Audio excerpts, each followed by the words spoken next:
Zap Inglés, vocabulario. Level 2, Unit 9. Describing appearance. Este podcast de vocabulario con inglés real se acompaña de un ebook que puedes descargar en ingles.fm. In this unit, you're going to learn how to describe what people look like and work on your pronunciation with these words and phrases.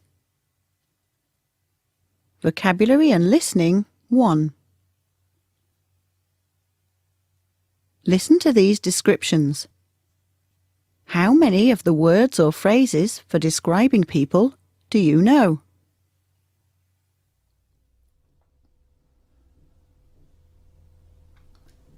Okay, Tom and I are describing ourselves. Great. How would you describe your appearance, Tom? Well, I'm not thin. I'm medium built, and I've got quite short hair, but it's getting longer. Probably almost medium length hair now. Yeah. I've got quite fair skin, being from England, and I'm worried about going bald. He's not bald yet, but No. he does worry about it. And you? Well, like you, I am also not thin. I would love to be lovely and slim, but unfortunately that's not true. I've got medium length, nearly long hair. My hair is sort of brownish, boring brown colour. I was blonde once in the past, but it looked terrible. I haven't got dark skin, but I wouldn't say I'm fair-skinned. I think I go brown quite easily. And my hair, I forgot, it's not straight, it's a bit curly.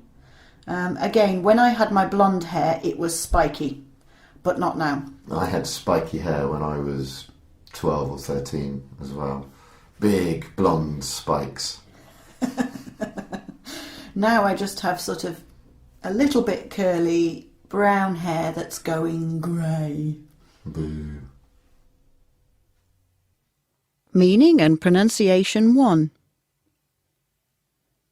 So let's check the words and phrases from the descriptions and work on pronunciation. Try and answer my questions and repeat after the beep. There are 2 ways to talk about the opposite of fat. One of them is a more positive way to say the opposite of fat. What is it? Slim. Slim. She's tall and slim. The other can sometimes be a little negative. What is it? Thin. Thin. She's looking really thin. I hope she's okay.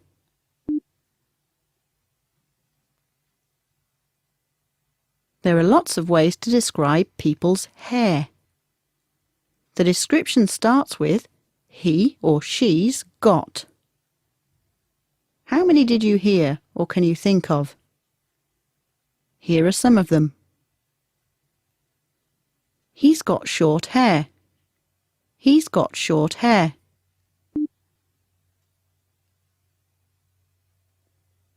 She's got long hair. She's got long hair. She's got medium length hair. She's got medium length hair.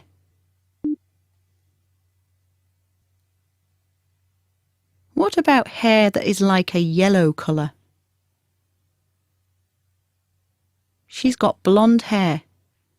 She's got blonde hair. What about a colour similar to blonde, meaning light, but we can also use it to describe skin? Fair. There are two ways of saying this.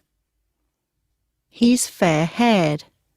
He's fair-haired. He's got fair hair. He's got fair hair.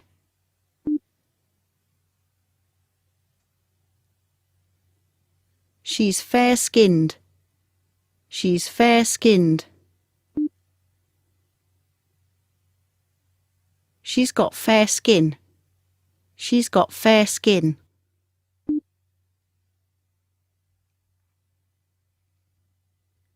What about the opposite to light?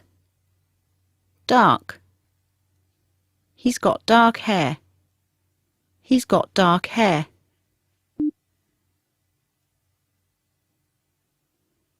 We can have straight hair, or what's the opposite? Curly hair. He's got curly hair. He's got curly hair.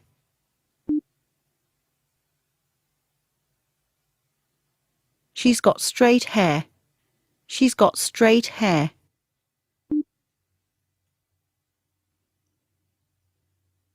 If someone's hair sticks directly out from their head in points, we can say they have spiky hair. Stress on the first syllable, spy. The second syllable is key, spiky. He's got spiky hair. And what about if someone has no hair on the top of their head? What do we call them? Bald. Listen, it's bald. He's bald. Remember, some people might not like being called bald, so be careful with that one. Vocabulary and listening too. Now listen to Claire talking about how people look. Which other words and phrases do you hear for describing someone? Well, I was just thinking about really the way people look and how it's actually really important to people. Their physical appearance is very important to them. And for me also, I suppose. Generally, I'm very pale. And in the past, this used to be a problem. I used to think, oh, if only I was tanned, and oh, I'd love to be more tanned. Now, it's not so much of a problem.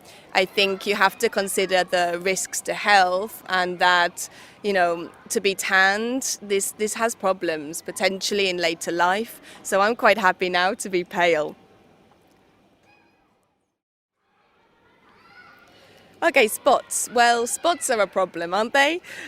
Spots have always been a problem in my life, from being a child and even through to now on an occasion getting a big spot on my chin or in a really, really uncomfortable place. Fortunately, I've never suffered with scars because of the spots. I know people that in the past have had a serious problem with spots, acne in fact, and this has left them in later life with scars, and some quite serious scars on their face. So I suppose I have to be thankful that it's never happened to me. Oh, I really don't like facial hair, moustaches, beards. It's just, I don't really understand the purpose of them, and they're not particularly, for me, they're not attractive to look at. And, you know, especially if it's a boyfriend or a partner, it's not particularly pleasant if you're going to kiss them and they scratch your face with their hair. For me, there's nothing nice about moustaches or beards, and if I could have my way, I would make both of them illegal. I would say that in terms of somebody's physical appearance, I always prefer somebody to be slim, not really because of their body particularly, more to do with lifestyle. I suppose I imagine that if somebody is slim, they have an active lifestyle, they really enjoy sports, and so this is generally the type of person that would appeal to me because they would have perhaps similar interests to me. In terms of whether or not they need to be muscular, it's not particularly important to me. I think it's nice that someone has they have a few muscles, but I think it can be also quite unattractive if it's extreme. I would never want to be with a man that spends more time in the gym than with me. Meaning and vocabulary too. So now let's check and practice the words from those descriptions.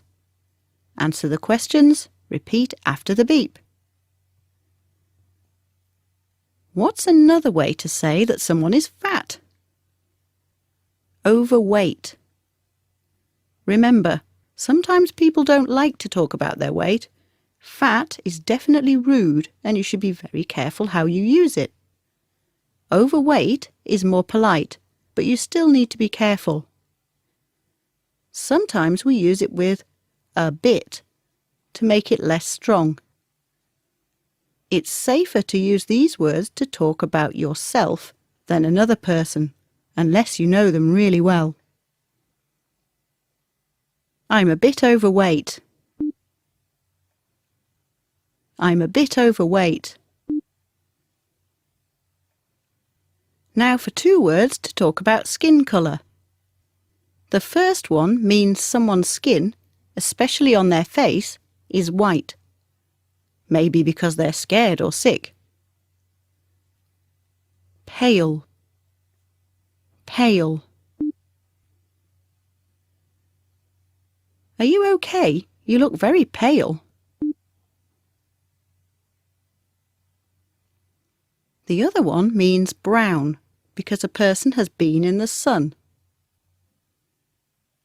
Tanned. Listen to the end sound. D. Tanned.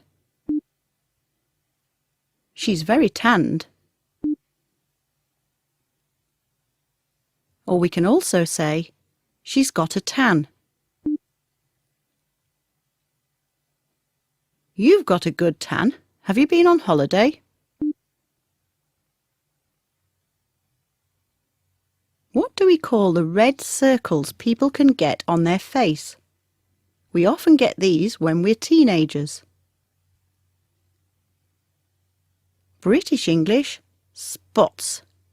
American English, pimples. Again, be careful because it can be rude to talk about someone's spots or pimples. Spots. Pimples. I had lots of spots when I was a teenager. I can't go out tonight. I've got a terrible spot on my nose.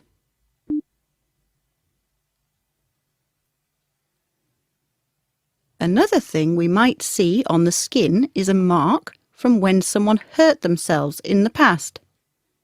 If I cut myself badly, the cut'll get better, but it'll leave a scar. A scar. I've got a scar on my knee from when I fell over.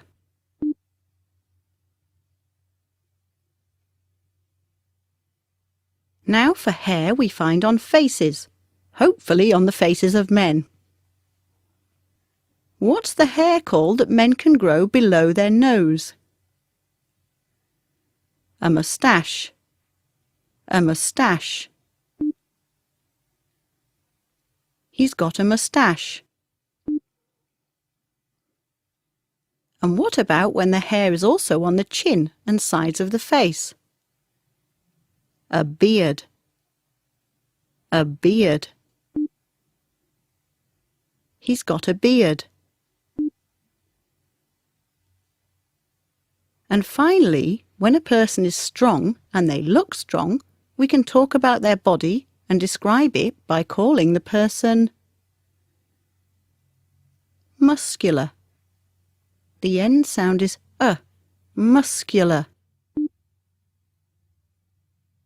He's very muscular.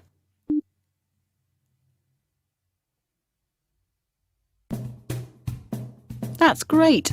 Now you should be better at describing appearance and have got a bit better with your pronunciation. Well done. Recuerda que en el ebook que acompaña este podcast encontrarás más ejercicios que te ayudarán a desarrollar tu vocabulario. Thank you for listening. Bye.